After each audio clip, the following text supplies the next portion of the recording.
चीज़ महफूज दौर में मेहमान गर्मी में बहुत गर्मी होती थी, कुछ भी नहीं अब तो गर्मी उसके सामने इतनी गर्मी होती थी कि बस बंदा जल जाता था, क्योंकि सब ये सहरा था, कीले थे सारे। मेहमान आ गया, वो पूरे कौम जो है वो कमरों में घुसी हुई है, कोई बाहर नहीं निकला हुआ। और साहब ने मुझे और डॉक्टर जमील साहब को निकाला, मेहमान आया, रोटी लेके होता अड्डा से लोग अड्डा से अड्डे पे मिलेगा ऐसे बोलते, अड्डे पे होटल।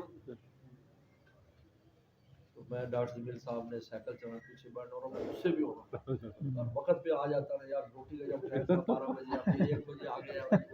2:30 बजे 3 बजे 2:30 बजे नमाज होती थी, गर्मी बड़ी शदीद और फिर रेत उड़ रही होती,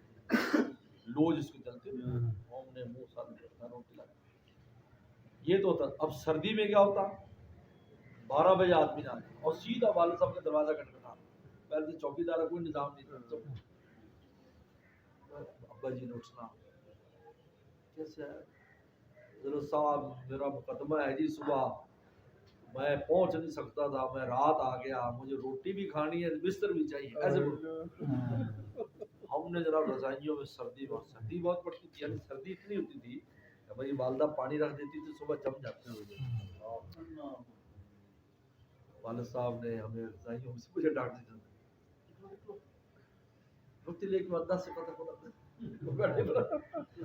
अब वो रजाई ले लेनी, डॉक्टर साहब ने रजाई, मैंने रजाई पहननी और उसको कहा यार मुकदमा लड़ना सी पहले यार, अब तो पंजाबी बोले वाले सब पंजाबी नहीं बोल सकते, और इराज से कहते कहते जाना उसको वो आदत डाल दी। तो भाई अब तो खैर बहुत इंतजाम होता है, हर चीज मुयस्सर है इंसान को, लेकिन पहले ज़माने में तो वाले उस दौर में भी माशाल्लाह इस तरह आना जाना रहता था। ये उन्हीं की बरकत है, आज जो दोस्त आते जाते हैं ये बड़ों की बरकत है,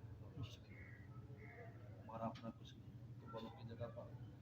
मैं तो कहते हैं बस उनकी है, हम तो ड्राइवर है, सही चल जाए, एक्सीडेंट के बगैर मंजिल पे पहुंच जाए। क्या बात, क्या बात, माशाअल्लाह। ठीक है,